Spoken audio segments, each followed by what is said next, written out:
Is the next period English? Yes, ma'am. Okay.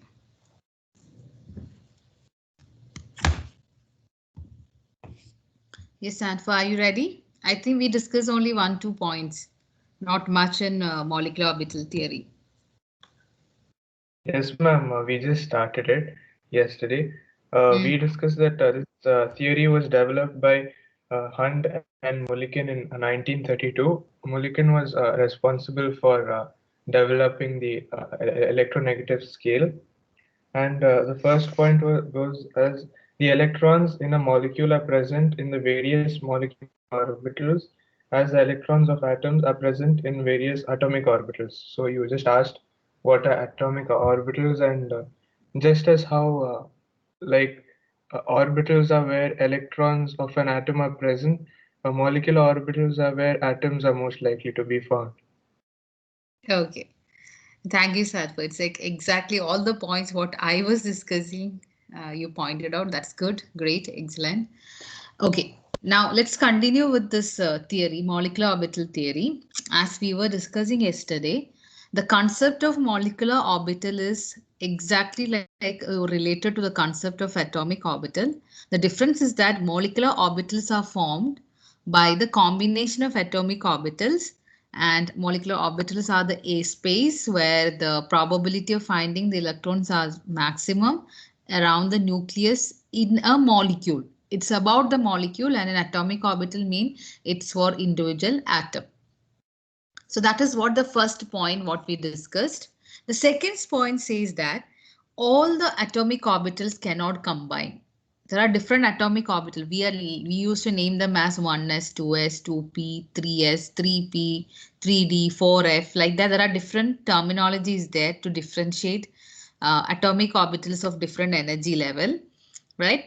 But as per this MOT theory, molecular orbital theory, only the atomic orbitals of comparable energies and the symmetry are able to combine to form molecular orbital. So in order to explain this point more clearly, I can say when you have hydrogen atom joins with another molecule atom of hydrogen, you get a molecule of H2. H2 molecule you will get. That means one atom, two atoms of hydrogen combine to form H2 molecule. So this combination is possible because hydrogen has got electron in 1s orbital, right? 1s1 is its electronic configuration. So 1s electron of one hydrogen, or 1s orbital of first hydrogen and 1s orbital of the second hydrogen will be combining, because 1s and 1s has got a almost same energy. Even though they are different atom, the energies are same. So only these kind of combinations are possible. But if you have 1s to combine with 2s, then such kind of combinations will not lead to the formation of molecular orbital, or molecular orbitals are not formed when atomic orbitals are of different energy. There is a difference in energy of atomic orbitals. Similarly, 3s and 2s cannot combine, or 1s and 2p cannot combine. Like that, when the energies are different in the case of atomic orbital, then they will not combine to form molecular orbital. That is what in terms of energy. The energy should be comparable for atomic orbitals which are combining to form molecular orbital. Is it clear?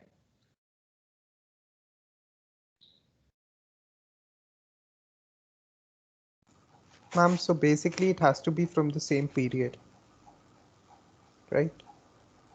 Energy level. Yeah. Period, yeah. Energy level, yeah. And similarly, symmetry mean we know, especially symmetry for S is not a big issue, because as for S orbital is spherically symmetrical, but symmetry is an important factor when you're talking about p orbitals. So we know that you have px, py and pz. Even shape is same, but the orientation is along different axes, right? X axis, y axis and z axis. So if you have an electron or orbital in 2px, And if you want to combine it with 2pz, such kind of combinations are not possible because the orientation is on different axes. So 2px can combine with 2px of the next atom. 2py can combine with 2py of the next atom. Like that, the combination is possible between 2pz of one atom and 2pz of another atom, because the orientation, or you can say the symmetry, also should be matching. Then only the atomic orbital will come to form orbitals. So that is a very important criteria for a formation of molecular orbital as per this MOT theory.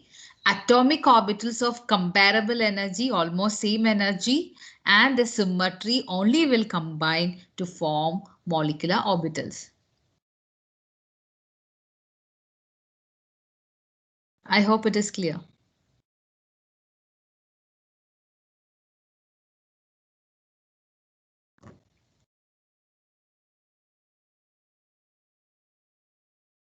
Boys, are you there? Yes, ma'am, it's clear. Okay. Right. The next point says that when you have electron again, I'm taking the example of hydrogen because that is the simplest example you can take in order to explain the formation of a molecule. When you have hydrogen, the electron is only one electron is there, and that electron is in oneness orbital, and that oneness electron is under the influence of its own nucleus. The nucleus is the central area of an atom, which is actually controlling the movement of electron, or which is attracting the electron and keeping it close to the atom, like inside within the atom, right? Otherwise, if there is no attraction like a nucleus, then electron won't stay in that particular. It might have gone somewhere else because electron has got particle and wave nature. So nucleus is the basic thing, or main reason why electrons are under the control, like in the particular area. So this nucleus, that mean they are monocentric. That mean only one center is there. That is the nucleus, which is controlling the movement of electron. But when you know that when two hydrogen atom combines by the sharing of electron or by combination of atomic orbital, we know that these electron which has got shared is now under the influence of both the atoms. That means both the nucleus.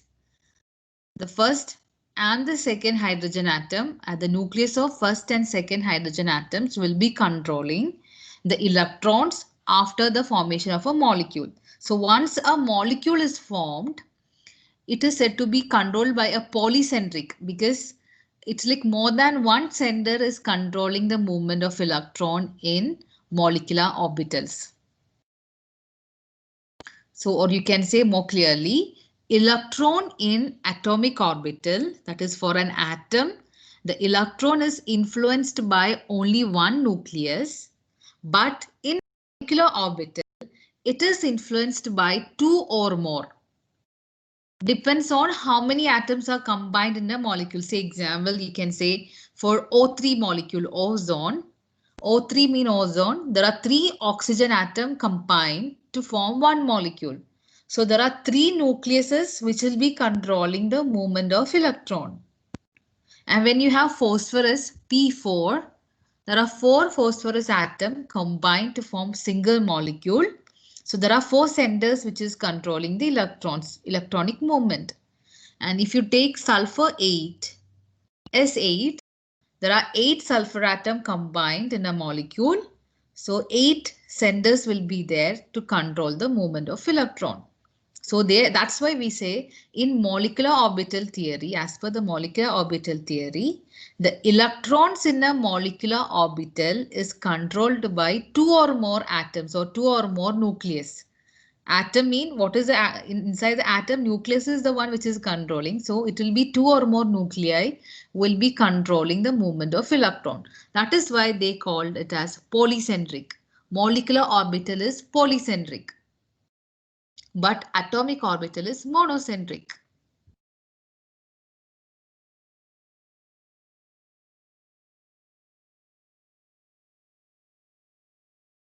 So we are discussing the major points put forward under the molecular orbital theory. As per this theory, MOT, molecular orbitals are just like atomic orbital, but it is formed by the combination of atomic orbital during the formation of a molecule. When molecules are formed, atomic orbital combines to form molecular orbital. And only those atomic orbital which has got a comparable energy and symmetry will be combining to form molecular orbital. Other kind of combinations are not possible. And third point is that atomic electrons and atomic orbitals are monocentric, and for molecular orbital it is polycentric because it's based on how many atoms are combined during the formation of a molecule. I hope till this part it's clear.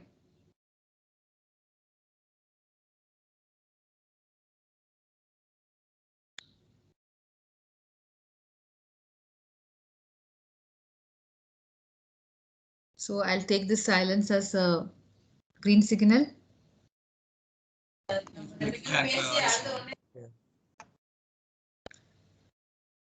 Okay. The next point says that, which is also you can relate very clearly, number of atomic orbitals combining will be equal to number of molecular orbitals formed. Okay, so two atomic orbitals combines mean you will get two molecular orbitals. That is the second point that says that, sorry, the fourth point says that number of all molecular orbital formed will be equal to the number of combining atomic orbitals. So when you have two atomic orbitals combining, you will get two molecular orbitals formed. But out of the two molecular orbital formed, one is known as bonding molecular orbital, which we use to write as BMO. Yes. I'm sorry for interrupting. Is MOT there in the syllabus or is just for our knowledge? It is there in the syllabus, but we were Okay, not included in PT2 because I didn't get the time to complete everything by that time. So it was commonly removed only for a school purpose, but it is there in the syllabus. Okay, ma'am. And those who are, especially those who are preparing competitive exam, it's very important point.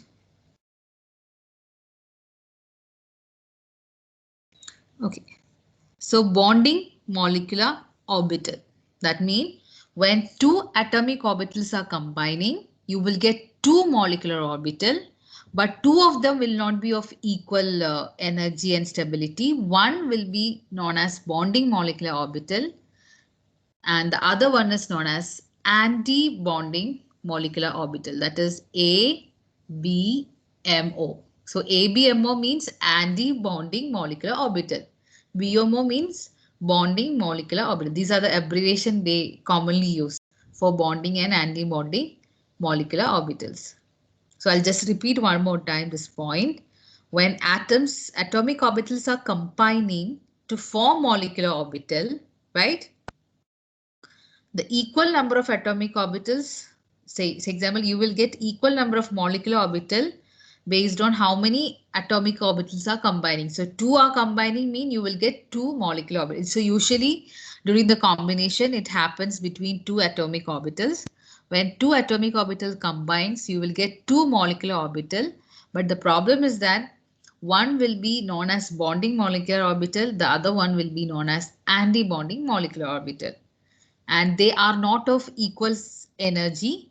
Always bonding molecular orbitals have got lower energy and hence greater stability compared to anti-bonding. That means electrons in bonding molecular orbitals are always stable. Like, or you can say when the electrons are there in bonding molecular orbital, then such kind of molecules are stable. If there are electrons in anti-bonding molecular orbital, then such kind of molecules will be unstable. That is what the concept they incorporated in MOT theory, like MOT. Is it clear?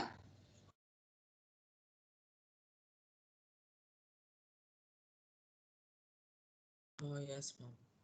Okay, For sixth and seventh point, that you can exactly match with the orbital what we discussed, because when you are filling electron, we know that we discussed Horn's rule, we discussed about Aufbau principle, we discussed about Pauli's exclusion principle. Like that, these three laws were governing the electron filling, and we wrote the electronic configuration as 1s1, 2s2, 2p6, 3s1. Sorry, 3s2, 3p6. Then we wrote 4s2 before 3d, right? Because we know as per the energy, 4s is lower energy than 3d. So this rule, these three rules were basically governing the electron filling in atomic orbital. Similarly, we are using these three rules in filling the electrons in molecular orbitals as well. So it's exactly same like electron filling, but only thing is that we don't use the symbols 1s and 2s. Instead, we got a different notations to represent the molecular orbital. But these rules will be followed even in that case, even in the molecular orbitals. And the fifth and sixth points is that's why it's related, exactly related to atomic orbital concept. So there is nothing is there to explain, because we know how to electron distribution curve can be plotted for an atomic orbital. Similarly, electron distribution curve can be plotted for a molecule as well. Exactly like atomic orbital, we can plot a graph for molecular orbital as well. So sixth and seventh point, which is exactly like atomic orbital only. So you can easily relate. So these are the major points, features of molecular orbital as per the MOT concept. Ma'am, the seventh point, ma'am, could you show the seventh point, like it's cut in between? It's not showing completely. Okay, I'll just take it.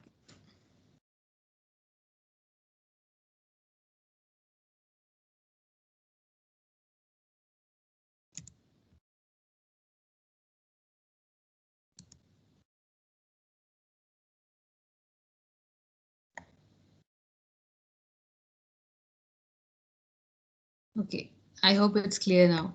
Like it's all the Yes, points are ma'am. right. Okay. Yes. So this is what the summary of MOT. I hope you all got a concept of molecular orbitals and during the formation of molecules. Are we ready to go to next point?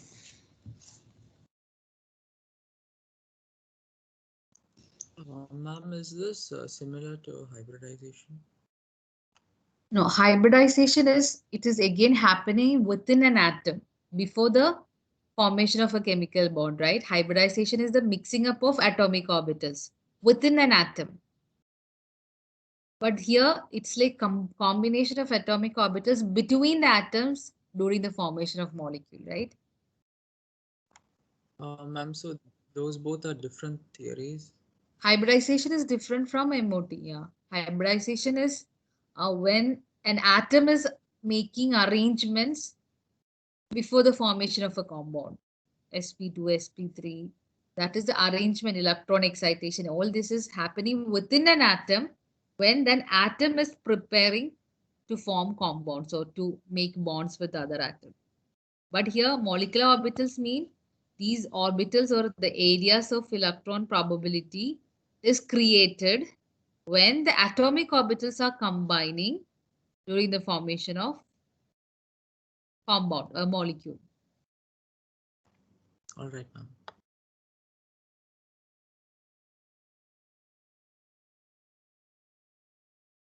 And these are just the explanation what I have explained already, but you can refer it later when the notes are uploaded. The condition, and I think I have explained all the points what is there, like oneness, and when you are looking for the atomic orbital combination, oneness orbital can combine with oneness, but it cannot combine with 2s. And similarly, the symmetry mean 2px can combine with 2px, but it cannot combine with 2pz. Like that, the symmetry and the energy should be comparable for the atomic orbitals to combine to form molecular orbital. Now, the next important point. You need to give the notation designation for the molecular orbital, because we cannot use the like exactly same arrangement like 1s, 2s, 2p, because it is related to an atom. When we are talking about molecular orbital, the notations or the designations are different. We are using the designation like sigma, pi, and delta. We are writing sigma, pi, and delta, etc. But most of the example which we need will be containing sigma and pi as only. Ma'am? Yes. Ma'am, can you share your screen again? It was not visible. Ma'am, I think it is like you're on the full screen, I guess. Clear? Yes. It Yeah, now wasn't it's visible, ma'am. Now it's visible. It was stuck on the previous. Okay, okay. Fine. So I'll just repeat instead just like we have notations like for atomic orbital 1s, 2s, 2px, 2py, 2pz, 3s, 3px, like that, 3d, 4f, like that you have the notation. Similarly for molecular orbital, we are using the symbols sigma, pi, delta, etc. The Greek letters sigma, pi, delta, etc. But most of the example which we are dealing will have sigma and pi notations. So how to use these notations in writing the electronic configuration? Just like we wrote the electronic configuration, using MO theory also we can write the electronic configuration of a molecule. Because electronic configuration, what we discussed in quantum mechanics was for an atom, you will write the electronic configuration of nitrogen, you will write the electronic configuration of oxygen, you will write the electronic configuration of neon. But here you're gonna write the electronic configuration for oxygen molecule, or you can talk about hydrogen molecule, or you can talk about neon molecule if it forms, and you can explain the stability of all these molecules by writing the electronic configuration.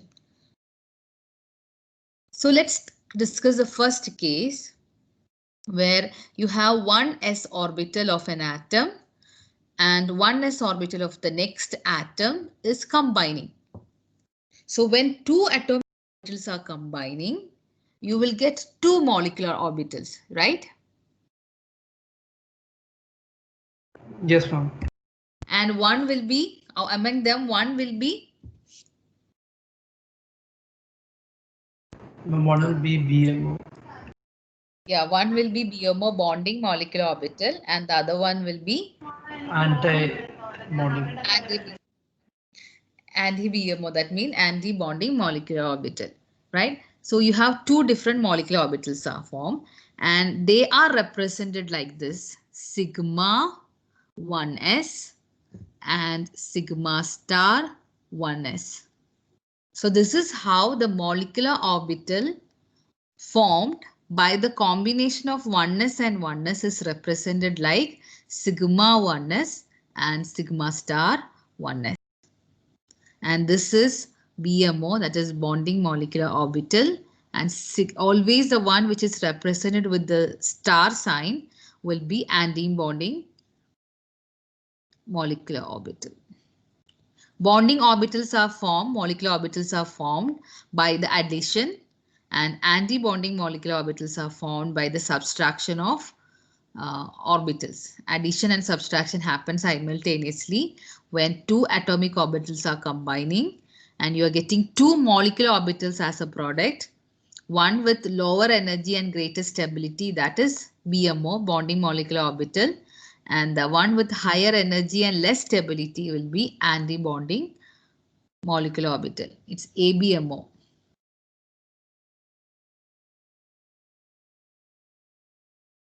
So sigma 1s and sigma star 1s mean 1s and 1s is combining to form sigma 1s and sigma star 1s. If next case is like when 2s combining with another 2s. Two atoms, 2s orbitals of two different atoms are combining. Then you will get two molecular orbital. First molecular orbital is sigma 2s and the other one is sigma star 2s. Again here, like in the previous case, it is bonding molecular orbital and this is anti-bonding molecular orbital.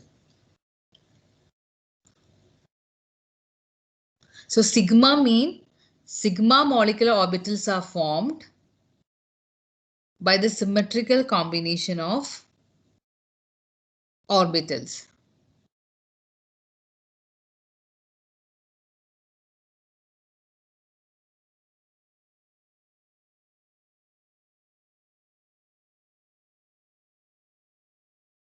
Is it clear?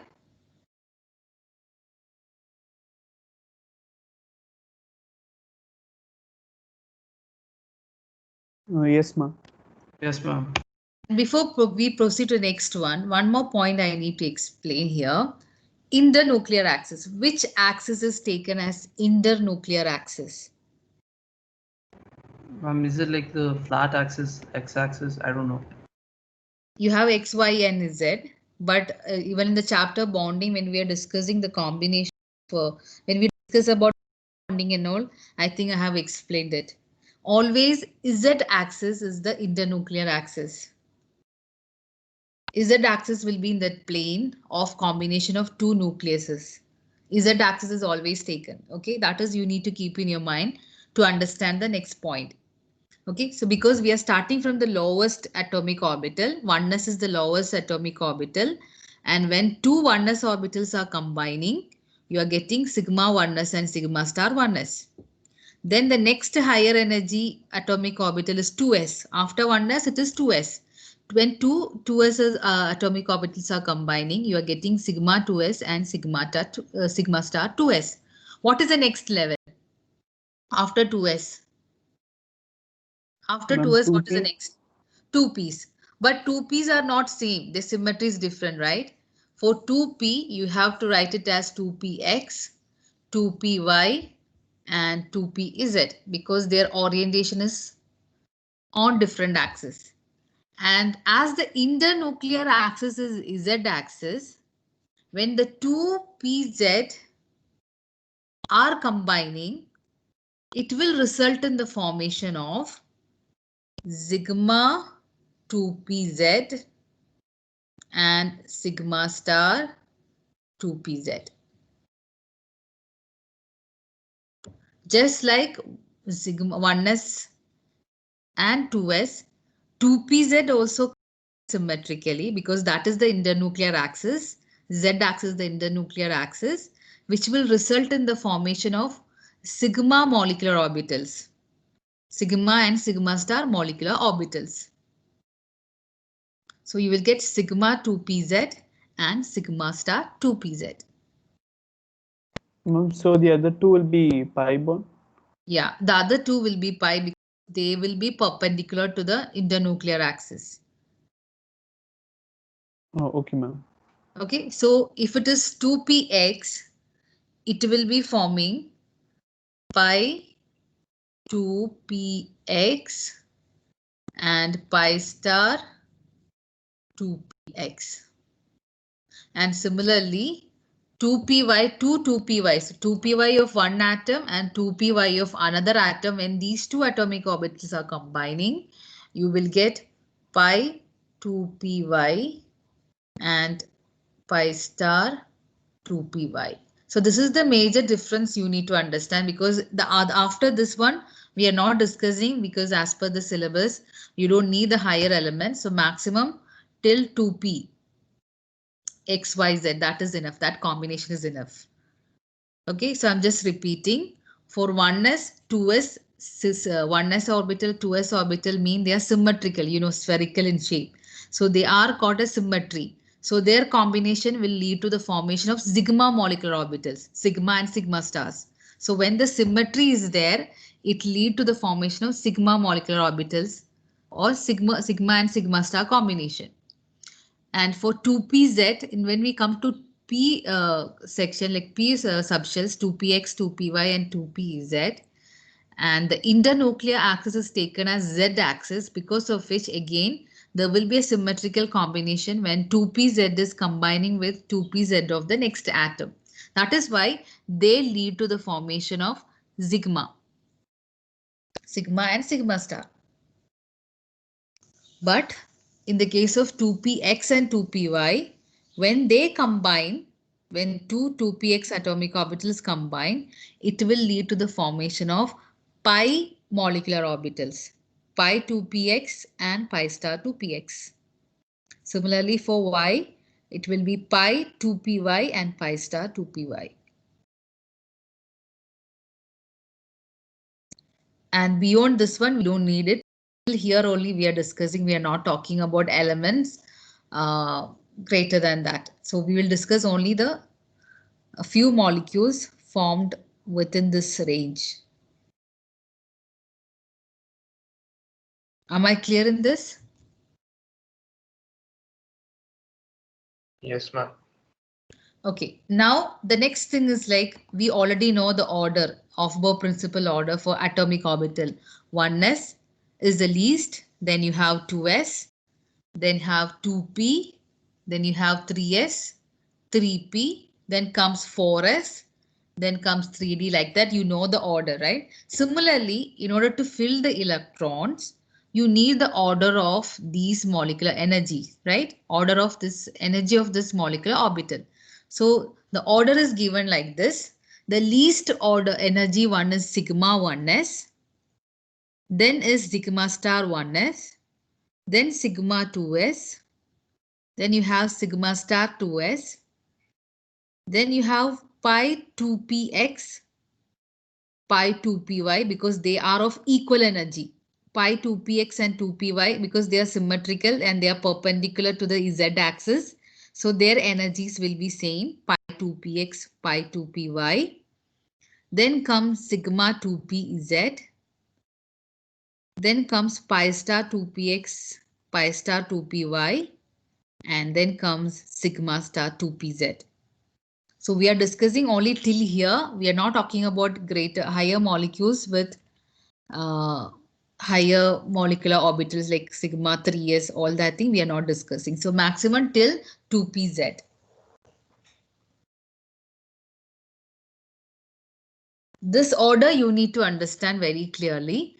This is the order for all the diatomic molecules till oxygen. That is from hydrogen, helium, lithium, beryllium, boron, carbon, nitrogen. Till that first 7 diatomic molecules. This is the order. Please note down these points.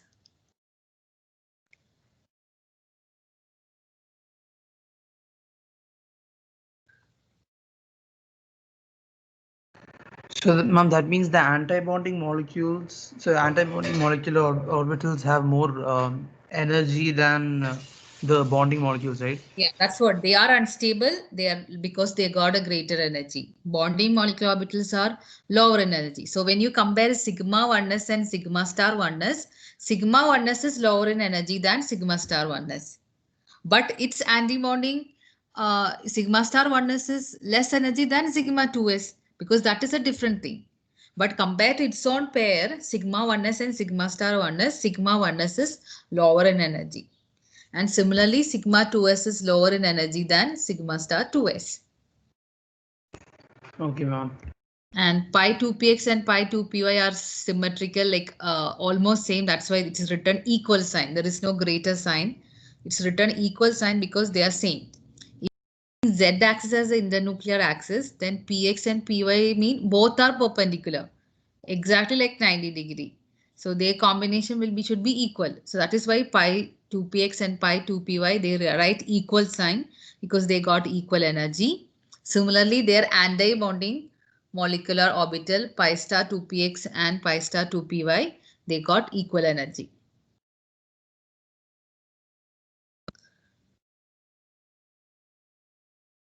But this order is slightly varies when we are talking about diatomic molecules from oxygen and above. From oxygen and above, the difference, what you can see the difference between this and the previous one. Here 2pz is coming after pi 2px.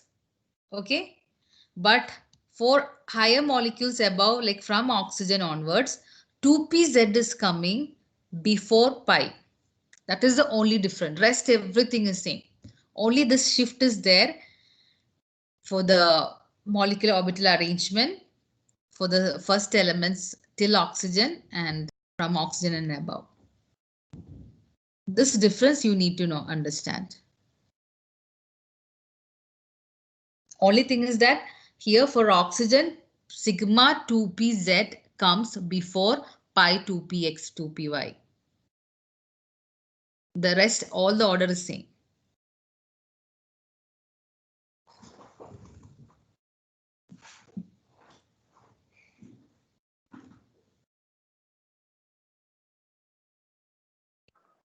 I think period is over now.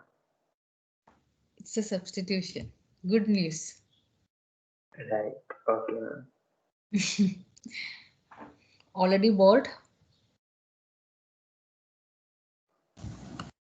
I'm just stopping here. Okay, I don't take too much.